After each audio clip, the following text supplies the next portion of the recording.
J'adore ton nouveau sac en cuir. Ah, c'est pas du cuir, c'est du simili-cuir. Mais ouais, attends, je vais t'expliquer la différence.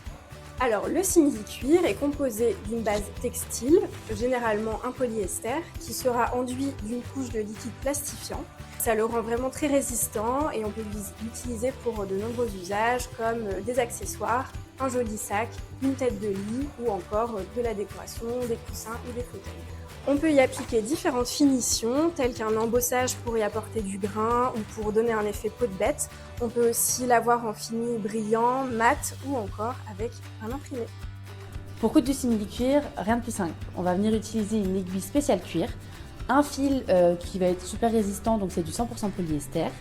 On peut également utiliser un pied en téflon ou alors un papier de soie entre le pied de biche et le simili-cuir, ça va aider à glisser. Et enfin, on va pouvoir utiliser des pinces à tissu plutôt que des épingles qui vont faire des trous dans le tissu et qu'on ne pourra pas reboucher par la suite.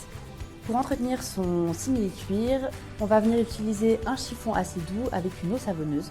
Et si jamais vous voyez que le simili-cuir commence à craqueler, on va utiliser soit de l'huile de ricin, soit on va venir utiliser un baume nourrissant.